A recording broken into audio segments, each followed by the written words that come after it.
Hoy me siento muy orgulloso y muy contento de presentarles a la doctora María Fernanda Medina Ábalos. Ella es egresada de la Universidad Autónoma de Guadalajara, hizo su especialidad de pediatría en el Hospital Fray Antonio Alcalde, aquí en Guadalajara también, la especialidad en reumatología pediátrica en el Instituto Mexicano del Seguro Social, en el Centro Médico Nacional de Occidente.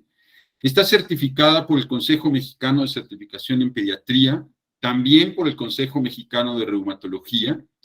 Es encargada del Servicio de Reumatología Pediátrica del Hospital Civil Fray Antonio Alcalde, posición que acaba de tomar hace aproximadamente un par de meses y por lo que estamos muy orgullosos de ella y te felicitamos, Marifer. Y por otro lado, es reumatóloga de casa pediátrica también desde hace más de un año. Nos sentimos también por eso muy complacidos y orgullosos de que participes en casa pediátrica con todo el equipo. Me gustaría, antes de darte la palabra, Fer, que por favor todos los que están participando o asistiendo a la sesión anoten su nombre completo y correo electrónico en el chat, apaguen su micrófono a fin de que no tengamos interrupciones. Y los invito también a que en el mismo chat nos pongan temas que les puedan ser de interés para programar las sesiones del próximo año. De antemano, gracias por su asistencia y ahora sí voy a retirarme de la participación en la pantalla para que Fer puedas compartirnos y empezarnos a dar la plática. Muchas gracias, Fer, y buenas noches. Gracias, doctor. Se oye muy bajito tu voz, Fer. Probablemente ¿Ahí me escuchan? Que te acerques un poquito más al micrófono. Sí, se escucha. ¿Ahí se escucha mejor? Sí, sí. Dejo de compartir, denme un segundo. Listo. Muchísimas gracias.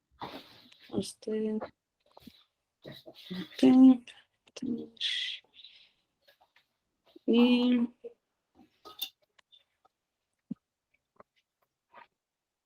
listo. ¿Sí se alcanza a ver? Sí. Sí. Ok. Bueno, muy buenas noches. Soy la doctora María Fernanda, como ya me presentó el doctor Alejandro. Y hoy vamos a hablar de dolores de crecimiento contra artritis idiopática juvenil. La importancia de este tema, desde mi punto de vista, realmente es aprender o conocer cuándo es el momento oportuno o cuándo diferenciar algo bueno de lo malo, ¿no? Es que es lo importante para valorar o para que nuestros pacientes tengan un mejor pronóstico, ¿no? Hablando ya de una patología tanto benigna como una patología crónica en pacientes con artritis idiopática juvenil. Muy bien, empezamos con respecto a la introducción, bueno, ¿cómo se define lo que es los dolores de crecimiento? Son dolores de extremidades inferiores que aún no tienen una causa identificada, no sabemos la etiología, hay múltiples teorías de las cuales vamos a hablar posteriormente. Sin embargo, en este momento, o hasta la fecha, todavía no ha habido una causa bien definida de cuál es el motivo de esta patología. El primer médico que habló sobre este tema es un médico francés de apellido Ducamp en 1823 y él lo describía como un dolor de miembros inferiores de predominio gastrocnemios que se presentaba en niños de 4 a 14 años de edad, ¿no? Si alcanzamos a ver, el rango de edad es bastante amplio, ¿no? 10 años de evolución entre los picos de edad. Sin embargo, se pueden presentar desde niños desde muy chiquitos hasta la etapa adolescentes.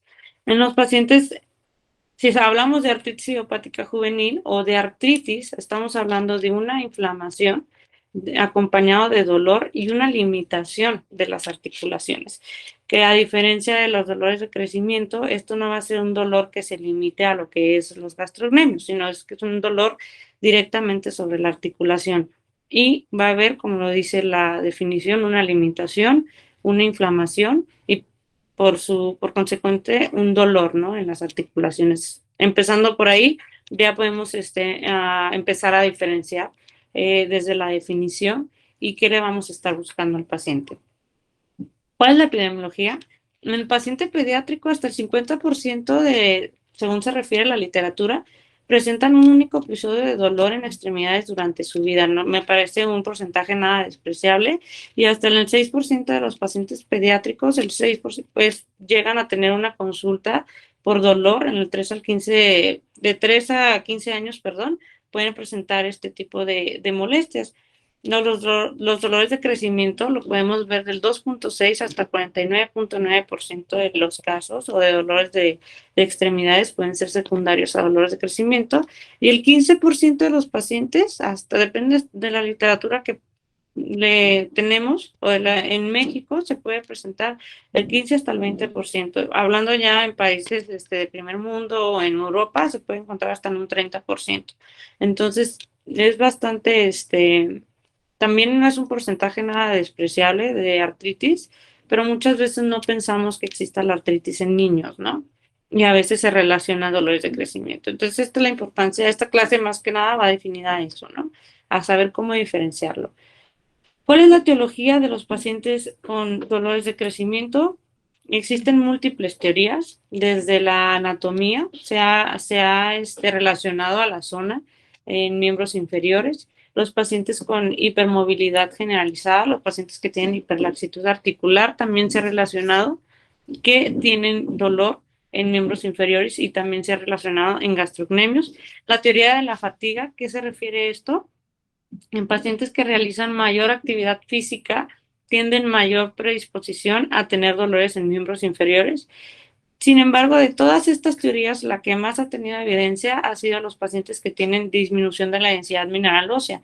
Y existen artículos, que te voy a mencionar uno, en donde relacionan la deficiencia de vitamina D o la insuficiencia de vitamina D, se relaciona a lo que es dolores del crecimiento. Sin embargo, sigue siendo una patología benigna. No por eso significa que tengan alguna patología de las cuales tengamos que preocuparnos o que pudiera ser crónica o pudiera incapacitar al paciente.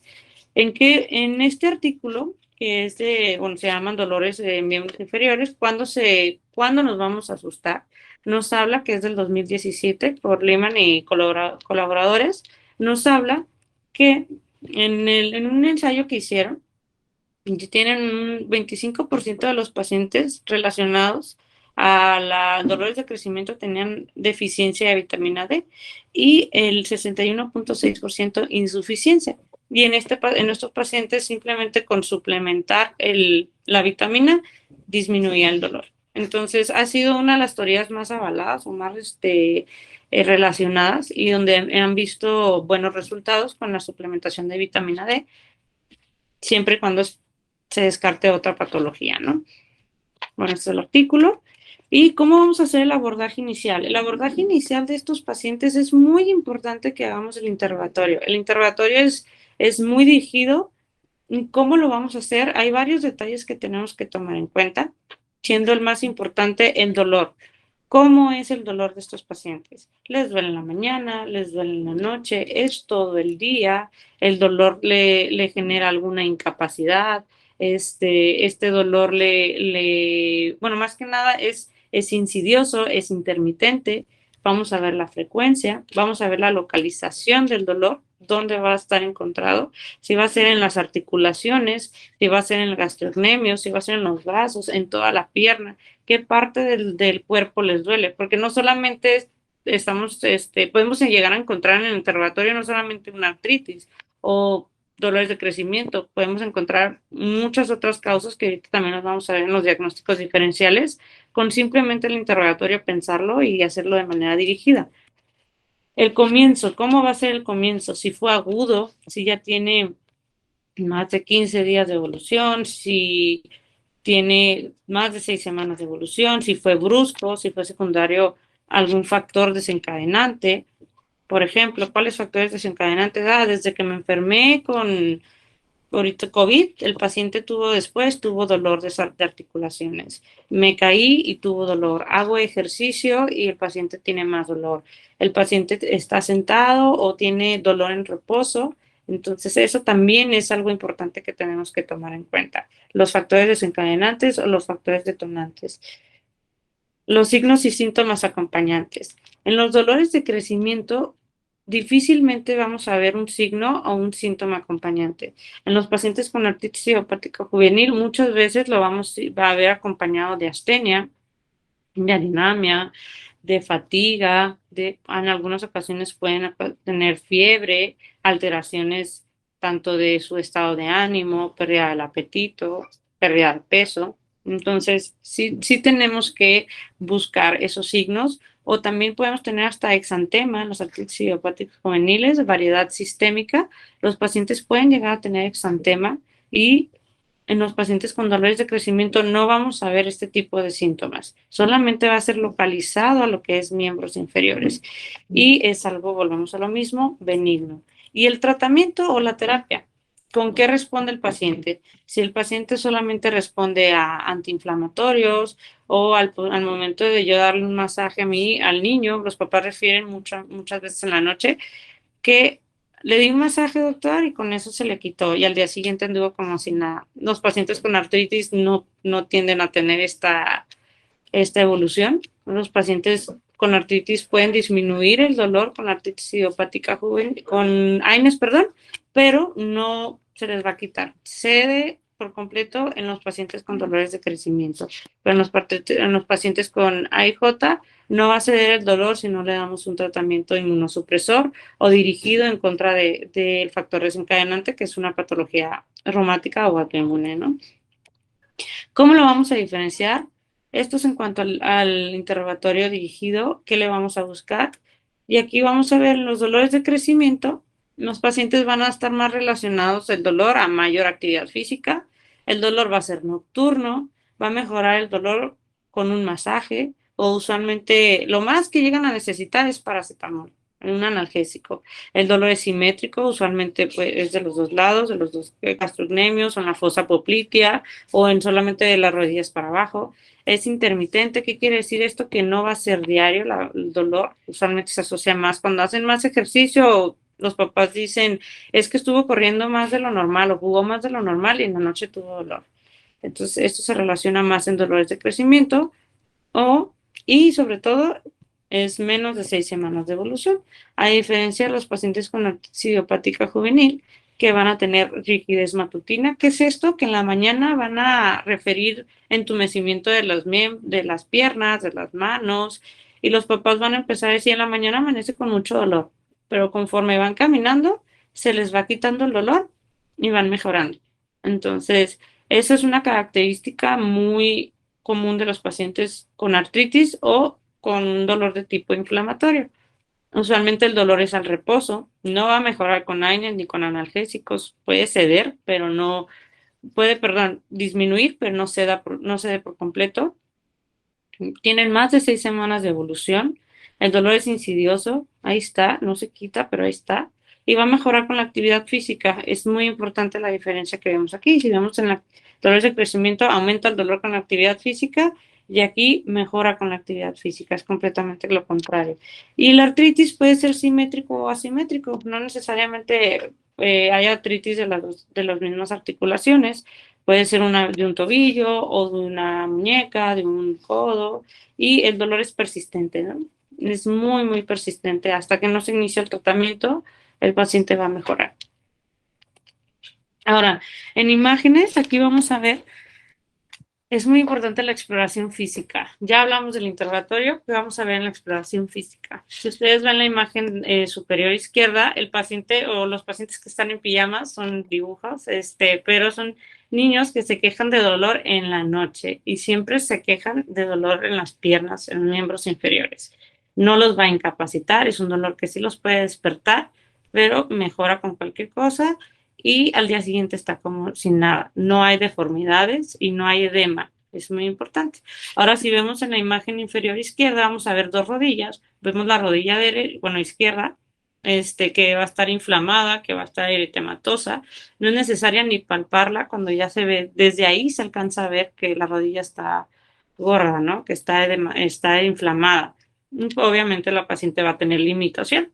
Los pacientes con dolores de crecimiento no van a tener limitación a los movimientos. Es algo muy pasajero. Los pacientes con artritis sí, como vemos en la imagen del medio, donde vemos que la niña, al momento de que ella extiende la rodilla o hace el movimiento de extensión, probablemente le duele.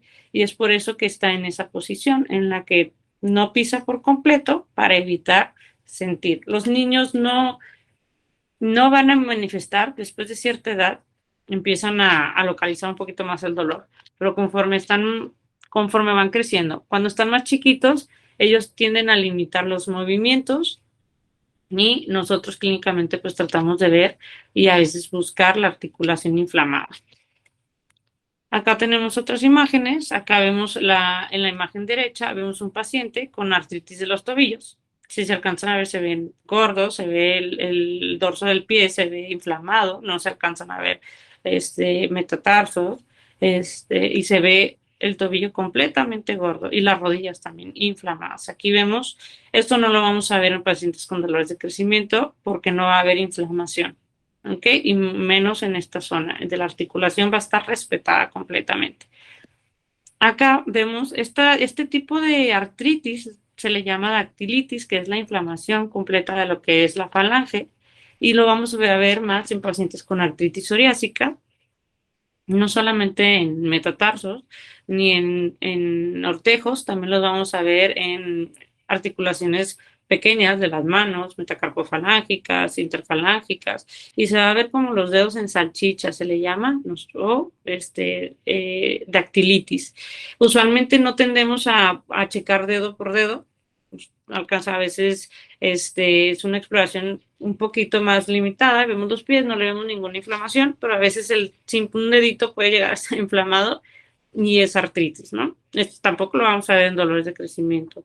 Y como se alcanzan a ver lo que es la imagen inferior izquierda, vemos los carpos inflamados, las interfalángicas inflamadas, bien gorditas, y los pacientes hay veces en que no llegan con el cuadro tan florido, pero se quejan de que en las semanas sus dedos estuvieron hinchados, no pudieron doblar lo que es los dedos, no pudieron extender o hacer movimientos de la muñeca, se cansa mucho al escribir,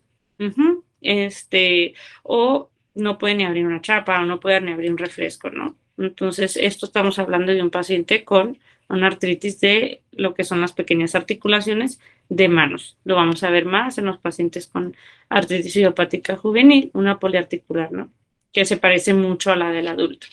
Y vemos en la última imagen acá arriba, si se fijan, todos los demás dedos están respetados, pero hay veces en que llegan solamente con una articulación inflamada. Y en este caso es la interfalángica proximal del tercer dedo o de la tercera falange. Y el paciente así se refiere, es que de repente se me hincha este dedo, va y viene. Entonces sí, es importante siempre, siempre, a pesar de que solamente venga por dolores de crecimiento, tratar de buscarle en las articulaciones algún dato de inflamación, aunque sean los dedos chiquitos, los dedos del pie, los tobillos, buscar que no estén gordos. Los niños hay veces también, hay algunos niños que tienen mucho, el umbral al dolor es muy alto y pues no se quejan. Entonces, pero nosotros alcanzamos a ver lo que es la inflamación. ¿Cómo vamos a hacer el diagnóstico? El diagnóstico lo vamos a hacer, como les comentaba, el interrogatorio. Es muy importante que sea dirigido, la clínica, una buena exploración física y laboratorios de imagen. Si nosotros tenemos un buen interrogatorio y una buena exploración, el laboratorio y la imagen va a ser muy dirigida. No es necesario pedirle tantos anticuerpos o pedirle tantos exámenes. ¿Con qué laboratorios es suficiente? La pura biometría hemática, en estos pacientes vamos a ver anemia por inflamación o por enfermedades crónicas, una anemia normocítica normocrómica. Podemos llegar a ver trombocitosis, las plaquetas altas o la trombocitosis puede ser secundaria a inflamación. Y en caso de que estemos buscando alguna otra enfermedad como una leucemia o una enfermedad, un síndrome amiloide proliferativo, podemos ver ahí mismo si llega a tener neutropenia o leucopenia. Entonces, en estos pacientes también presentan artritis y podría ser un diagnóstico diferencial. Con una simple biometría hemática nosotros podemos darnos una idea del estado inflamatorio del paciente o de la enfermedad crónica del paciente. Los reactantes de fase aguda, como la proteína C reactiva y la velocidad de segmentación globular, son reactantes de fase aguda que pueden ser muy sensibles, pero poco específicas. La BCG puede llegar a ser muy sensible, pero poco específica para artritis, y la PCR muy específica para artritis, pero poco sensible. Entonces, en los pacientes con dolores de crecimiento, esto no se va a ver alterado para nada. En un paciente con artritis idiopática juvenil debe de estar alterado a ser una enfermedad crónica y ser una enfermedad inflamatoria. Los estudios de imagen Las radiografías también en pacientes con dolores de crecimiento van a estar normales. En un paciente donde nosotros damos disminución del espacio intraarticular o erosión ósea, tiene que pasar de 1 a 2 años de evolución para poder encontrar en una radiografía alguna lesión. Usualmente pues llegamos a ver osteopenia en una radiografía, pero lo más sensible y específico y poco invasivo es el ultrasonido articular. Cuando tengamos duda, podemos solicitar un ultrasonido articular y los pacientes cooperan un poquito más, no duele, no es invasivo y nos puede dar una idea de si hay líquido intraarticular. Y la resonancia magnética ya lo utilizamos para pacientes un poquito más específicos o en articulaciones donde realmente es difícil que podamos hacer ultrasonido, como cadera o articulación temporomandibular u hombro. También pudiéramos utilizar la resonancia, pero para un buen abordaje, con un ultrasonido articular es suficiente. ¿Qué diagnósticos diferenciales tenemos que tomar en cuenta? De las enfermedades reumáticas, como comentamos, en el dolor de crecimiento, la IJ, artritis idiopática juvenil, la vasculitis por IgA, antes se llamaba púrpura de Henderson-Lane, también se ve mucho en los pacientes pueden llegar a tener artritis, pero si recuerdan, va acompañado de lo que son las lesiones purpúricas, que es el criterio mandatorio, la fibromialgia, el 5 al 10% de los pacientes con fibromialgia son pacientes pediátricos, pero también en el interrogatorio, si hacemos un buen interrogatorio, el dolor de este tipo de pacientes es generalizado, ¿no? Y usualmente va acompañado de disminución del rendimiento escolar, pérdida de la memoria, insomnio, cosa que no va acompañado ni IJ ni dolores de crecimiento. Los síndromes mieloproliferativos, la leucemia es una de las causas más comunes de artritis y es muy importante que siempre lo descartemos antes de hacer un diagnóstico de artritis idiopática juvenil, ya que el inicio de tratamiento inmunosupresor en un paciente con leucemia, pues lo podemos afectar. El síndrome de hiperlaxitud articular benigna son los pacientes que son más laxos o que son más flexibles y se ve hasta en el 30-20% de los pacientes pediátricos.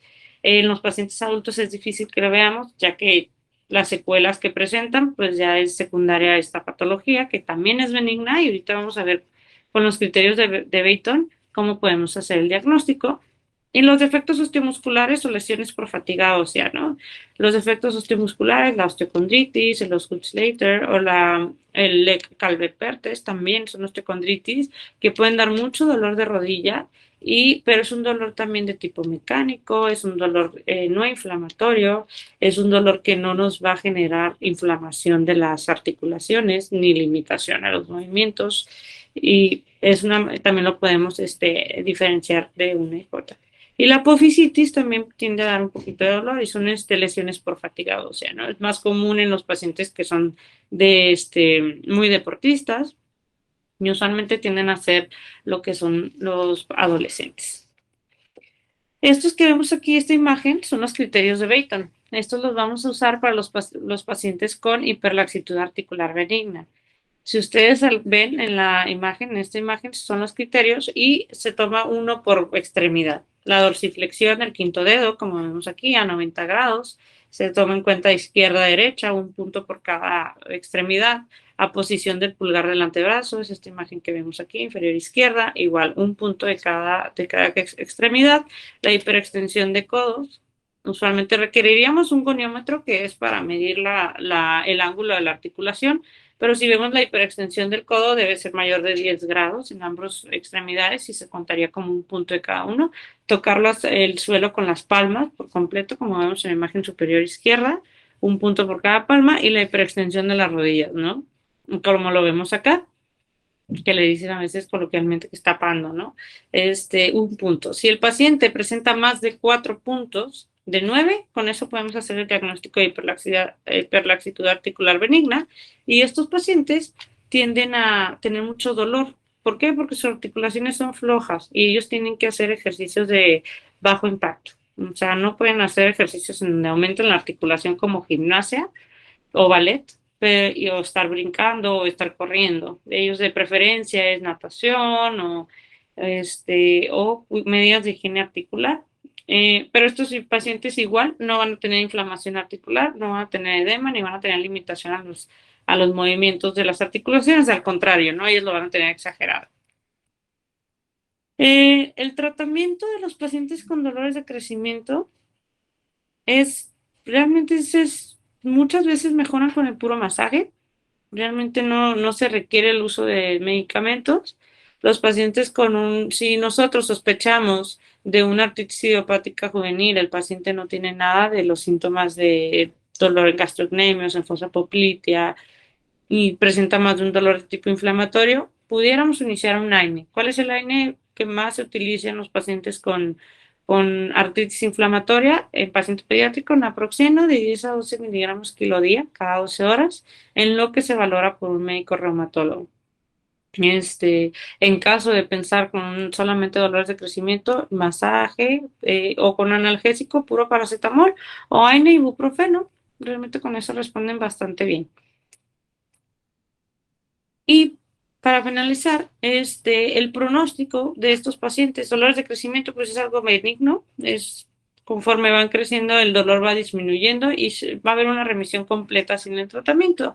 En los pacientes con artritis idiopática juvenil, si no damos un tratamiento oportuno, el pronóstico puede llegar a ser bastante sombrío, no va a haber una respuesta rápida al tratamiento, la remisión de la enfermedad va a ser más lejana y va a haber mayor erosión articular, llevándonos a lo que es la anquilosis o que la articulación se pegue, disminuyendo la calidad del paciente y, bueno, eventualmente llegarán a ser adultos, pero con limitaciones, ¿no?, físicas. Entonces, el pronóstico sí es bastante sombrío para pacientes que tardan más de un año de llegar al diagnóstico y al tratamiento.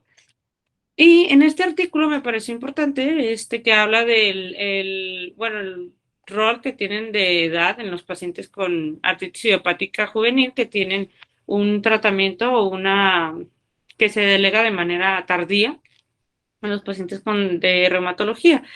Entonces, aquí me llamó la atención esta tabla donde habla de los síntomas, la duración de los síntomas en la presentación inicial. Vemos aquí que es una mediana en pacientes. Ellos dividen los grupos en pacientes menores de 5 años, de 5 a 11 años y mayores de 11 años. Y vemos que hay una P significativa.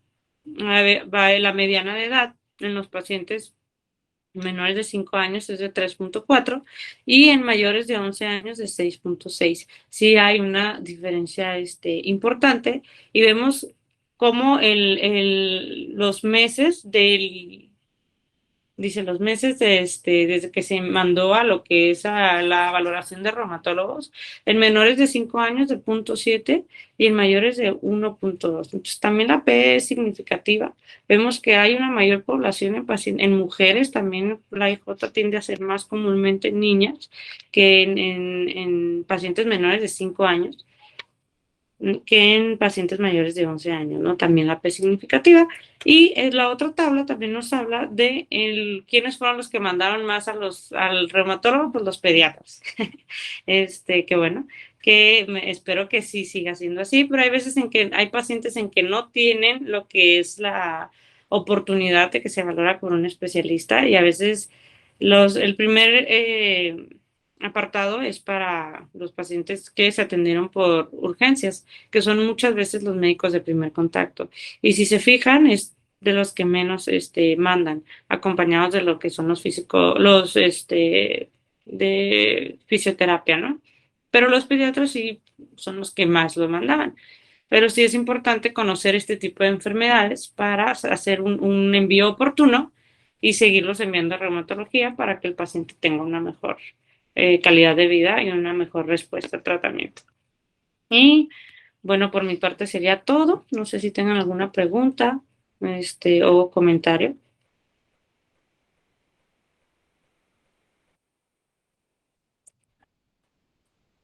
¿No? No te oyes, Alex. Muchas gracias, Marifer. Si tienen preguntas, si quieren escribirlas en el chat o si quieren simplemente tomar la palabra, desactivar su micrófono y preguntar, con mucho gusto la doctora puede contestarnos sus dudas. Yo tengo una pregunta, Fer. ¿Qué tan frecuente es encontrar entesitis como un dato inicial o antes de la inflamación? Entesitis sí lo podemos encontrar, pero es más común dependiendo de la edad, doctor. La verdad es que los pacientes, los adolescentes, tienden a presentar más entesitis y ahora en los pacientes ahora posterior a la pandemia, vemos muchos pacientes con entesitis secundario a COVID. Entonces, en esta época sí es común. Vemos hasta un 30% de los pacientes pueden ser secundarios a COVID. Y conforme sean más grandes o adolescentes, tienden encontramos más entesitis que en pacientes chiquitos. En pacientes escolares o preescolares, rara vez vamos a encontrar entesitis. Sí depende mucho del grupo de edad. Ok, gracias.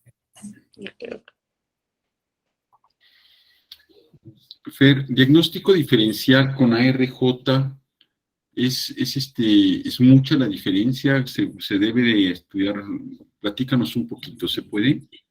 El diagnóstico diferencial, pero con AIJ, con el de los dolores de crecimiento. No, con artritis reumatoide juvenil. La artritis reumatoide, bueno, ya no se le llama como tal artritis reumatoide, bueno, artritis idiopática juvenil, pero, por ejemplo, existe lo que es ahora la nueva clasificación de la clasifica en artritis poliarticular, factor reumatoide positivo. Ese tipo de artritis se le parece mucho a la artritis reumatoide del adulto. Entonces, ¿cómo la podemos diferenciar? Empezando por la edad, pero es muy parecida, doctor. Realmente tiene las mismas afecciones de la articulación de miembros superiores, sobre todo lo que es articulaciones pequeñas de los dedos. Vamos a ver deformidad. Los pacientes van a tener deformidad de lo que es falanges y usualmente son más mujeres y tienden a ser pacientes también adolescentes entre 13 y 16 años. Entonces, y es muy dolorosa. El factor reumatoide va a estar positivo. Y lo que sí es muy importante tomar en cuenta, los anticuerpos antipéptido cíclico citrulinados o anti-CCP van a estar elevadísimos, cosa que no vamos a ver en otro tipo de AIJs. Sin embargo, no pides laboratorios de este tipo en todos los pacientes con AIJ. No, realmente no. ¿Por qué? Porque, por ejemplo, una paciente menor de 6 años es muy difícil, no quiere decir que esté exenta, pero el 5% de las AIJs menores de 5 años van a presentar una poliarticular factor reumatoide positivo. Es más común en adolescentes. Entonces, casi siempre tratamos de pedirlo de manera dirigida y siempre que veamos un factor reumatoide positivo en 2 ocasiones, tratamos de buscarle que no sea una poliarticular factor reumatoide positivo y pedimos anti-CSP. ¿Por qué? Porque nos dicta más el pronóstico de la enfermedad. Nos va a dictar si va a ser una enfermedad agresiva, no va a responder al tratamiento y si va a ser más difícil de tratar, más que nada. A largo plazo, la AIJ regresa a lo largo del tiempo en el adulto o simplemente pasa el proceso y se acabó. Hay literaturas que nos dicen que conforme van creciendo los pacientes entran a remisión, pero sigue estando la posibilidad de alguna recaída y sigue clasificándose como una artritis idiopática juvenil, a pesar de que tengan 20, 50, 60 años, pero debutó de manera en la edad pediátrica. El doctor José Luis Arreola nos pregunta, en artritis idiopática juvenil con deformidad severa en etapas tempranas, ¿cuál será el pronóstico y cuáles sus complicaciones? En artritis con deformidad severa, en etapas tempranas, ¿cuál será el pronóstico? Pues la verdad, en pacientes en etapas tempranas es buena. Usualmente se asocia a la oligoarticular, pero tenemos siempre que buscar uveitis. La uveitis es una de las manifestaciones o más relacionadas en niños en edades tempranas, que son mujeres menos de 6 años, oligoarticulares y con anticuerpos antinucleares positivos. Entonces, estos pacientes hay que descartar la uveitis y el pronóstico es bueno siempre y cuando se trate a tiempo. Las secuelas siempre de una IJ de inicio temprano es que no se traten a tiempo, más que nada, y que la articulación se pegue, que el paciente tenga anquilosis y tenga dificultad al mover las articulaciones. Se asocia, no sé si contesté su pregunta, doctor. Sí, bueno, la hizo el doctor José Luis Arreola, pero creo que sí. Okay. Rosario Hernández también te pregunta, creo que ya lo puedes leer tú, ¿se asocia a Sí. IJ? Si se asocia a otras enfermedades reumáticas, sí, el síndrome de Sjögren se asocia a artritis idiopática juvenil, sí se ha visto relacionado. No es tan común que la IJ se relacione con otras enfermedades, pero sí puede presentarse en las enfermedades, es más común en adultos, síndrome de Sjögren o enfermedades de superposición, también puede presentarse enfermedad mixta de tejido conectivo. Los pacientes llegan a tener artritis, más que IJ, la manifestación de artritis. Pero la IJ solita que se asocia a otra, más que nada a Sjögren. No sé si alguien en el auditorio tuviera más dudas que quisiera preguntar o hacer preguntas. Pero una pregunta, en el tratamiento, utilizando la terapia biológica ahora que está tan en boga, ¿es mejor el resultado? ¿Es más rápido y costo-beneficio funciona mejor? ¿Tenemos acceso a eso con nuestros pacientes fácilmente? Fácilmente en México no, realmente sí nos hace un poquito de falta, los costos son elevados, dependiendo del tipo de artritis también el tipo de biológico que utilicemos. Hay muchas instituciones que sí las dan, por ejemplo el IMSS tiene todas, el ISSSTE tiene todas, pero para pacientes de bajos recursos es muy difícil tener eso. Para los pacientes del medio privado a veces puede llegar a ser costoso, pero la gran mayoría puede tener lo que es el seguro, ¿no? De gastos médicos y eso le ayuda. Sin embargo, son terapias que requieren hasta 2 años de tratamiento. Entonces es un medicamento bastante costoso. No podemos quitarlo antes de 2 años por el riesgo de que puedan recaer, ¿no? Entonces, sí es un buen tratamiento si lo iniciamos de manera oportuna y también va muy dirigido.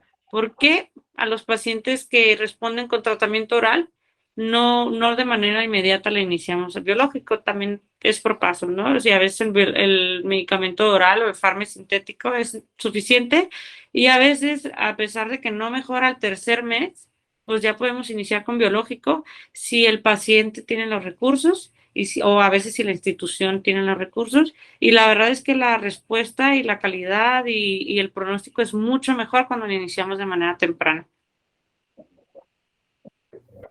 Okay. Y el inicio, gracias, Fer. Y el inicio de terapia en cuanto a rehabilitación, con las diferentes especialidades, no necesariamente de fisioterapeutas, sino todas las demás áreas como rehabilitar al paciente, obviamente individualizas, ¿no? Pero hablando en general en una artritis reumatoide, ¿qué parámetros o en qué momento o desde el principio puedes empezar, por ejemplo, con un terapeuta, fisioterapia, agua, calor, estiramiento, no sé?